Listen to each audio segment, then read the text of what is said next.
Selamat pagi, siang, sore, atau malam, Bapak dan teman-teman yang sedang menonton video ini. Pada kesempatan saat ini, saya akan mempresentasikan tugas atau pertemuan minggu ke-15, yaitu arus bolak-balik.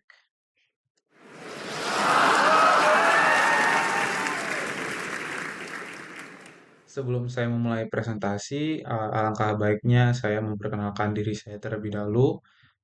Perkenalkan, nama saya James Christian Saragi dengan NPM 240 320 10161 dari Paralel F. Baik, di sini saya akan memulai dengan list of content atau daftar isi, di mana dalam presentasi ini saya akan membahas 7 pokok pembahasan. Yang pertama yaitu arus bolak-balik, selanjutnya itu arus DC dan AC, resistansi dalam rangkaian bolak-balik, induktansi dalam rangkaian bolak-balik, kapasitansi dalam rangkaian bolak-balik, harga efektif arus dan tegangan, dan yang terakhir yaitu nomor 7, RLC atau resistansi, induksi, dan kapasitansi dalam rangkaian bolak-balik. Baik, di sini saya akan memulai. Yang pertama itu arus bolak-balik. Nah, apa sih itu arus bolak-balik? Arus bolak-balik sendiri merupakan jenis arus dan tegangan listrik yang besaran dan arahnya selalu berubah secara periodik terhadap waktu. Listrik ini umumnya dimanfaatkan untuk menggerakkan berbagai peralatan elektronik yang kita gunakan dalam kegiatan kita sehari-hari. Prinsip kerja sumber arus bolak-balik adalah melalui perputaran komparan pada kecepatan sudut tertentu di dalam medan magnet. Dalam menganalisis atau merancang sirkuit listrik, kita akan menemukan beberapa jenis rangkaian dasar, yaitu resistor, rangkaian induktor, dan yang terakhir yaitu rangkaian kapasitor. Selanjutnya saya akan membahas arus DC dan AC, dari current dan alternating current. Yang dimana arus DC adalah arus listrik yang mengalir dalam satu arah tetap dan memiliki tegangan konstan terhadap waktu.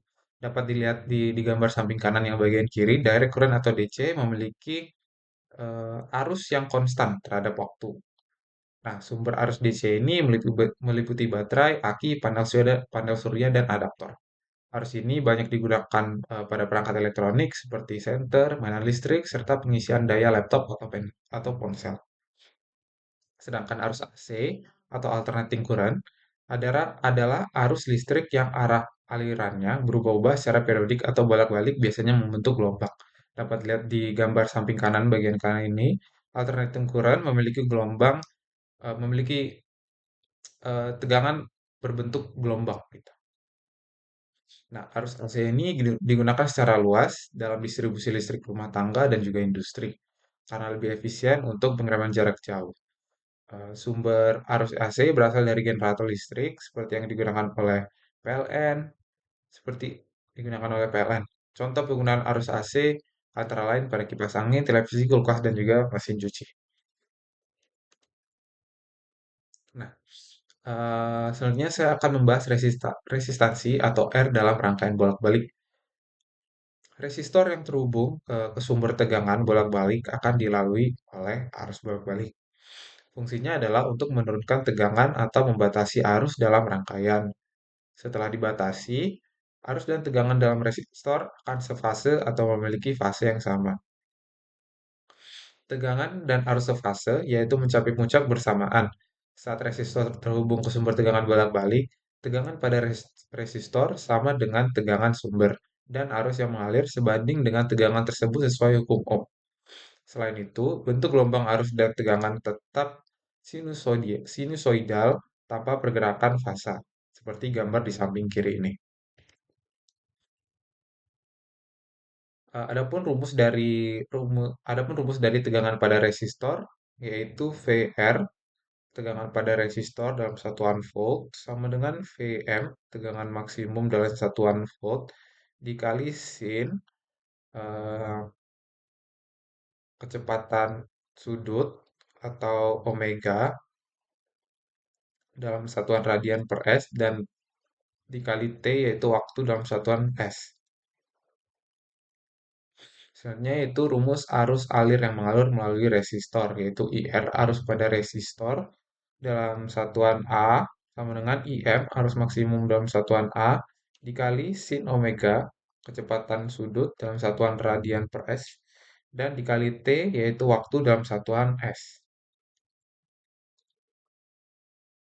Nah, selanjutnya itu induktansi atau L dalam rangkaian bolak-balik. Saat sebuah induktor yang dihubungkan dengan sumber tegangan bolak-balik, induktor tersebut akan memiliki hambatan yang disebut dengan reaktansi induktif.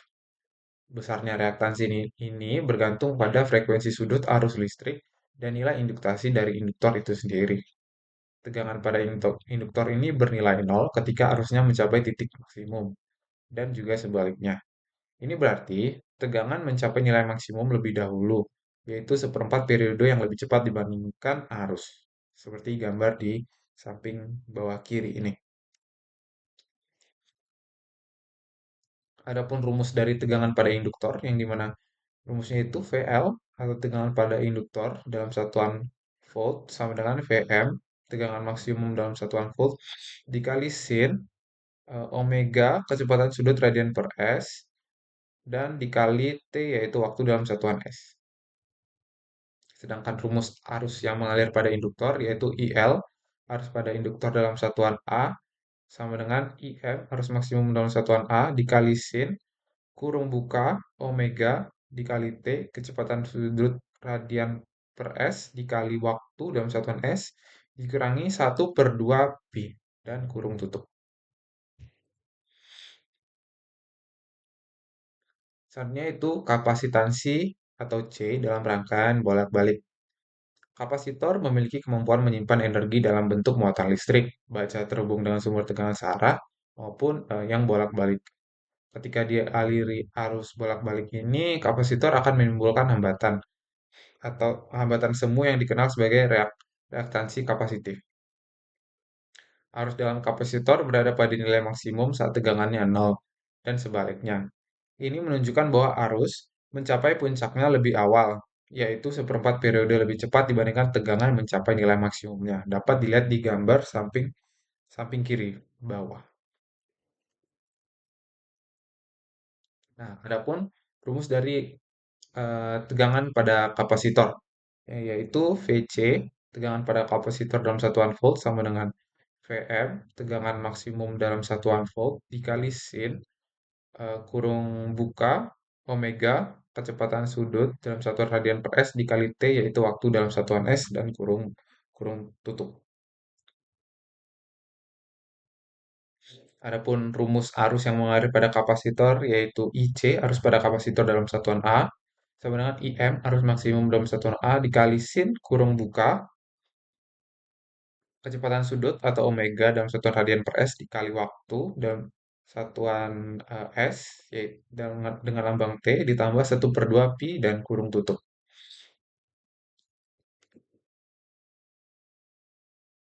Nah, selanjutnya itu harga efektif arus dan tegangan. Nilai efektif arus atau tegangan AC adalah nilai yang setara dengan arus atau tegangan DC dalam hal kemampuan menghasilkan panas atau kalor pada suatu resistor atau hambatan tertentu. Saat arus atau tegangan bolak-balik diukur menggunakan alat ukur seperti voltmeter AC, ampermeter AC, atau multimeter, nilai yang terbaca di layar alat bantu ini adalah nilai efektifnya, bukan nilai puncak atau maksimum. Nilai ini penting karena mencerminkan besarnya energi listrik rata-rata yang benar-benar dimanfaatkan dalam rangkaian untuk menghasilkan daya. Adapun rumus dari tegangan efektif yaitu V efektif atau tegangan listrik efektif dalam satuan volt sama dengan Vm, tegangan listrik maksimum dalam satuan V per akar 2. Eh, Sedangkan untuk rumus arus efektif yaitu IEF, I efektif atau kuat arus listrik efektif dalam satuan A sama dengan IM, kuat arus listrik maksimum dalam satuan A per akar 2.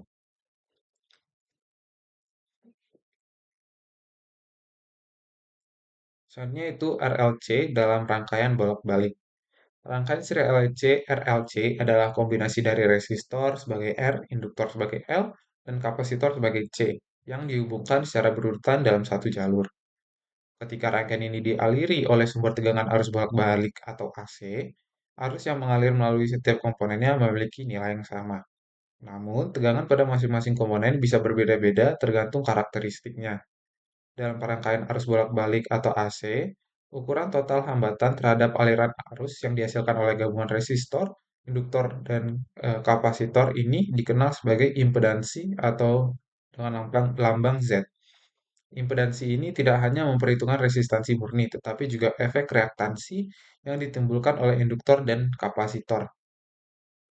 Nah, adapun rumus dari tegangan total rangkaian RLC ini adalah V total atau tegangan total susunan RLC dalam satuan volt sama dengan akar VR kuadrat, yaitu tegangan pada hambatan dengan satuan volt, ditambah kurung buka VL, tegangan pada induktor dengan satuan volt, dikurangi VC, yaitu tegangan pada kapasitor dalam satuan volt, kurung tutup kuadrat.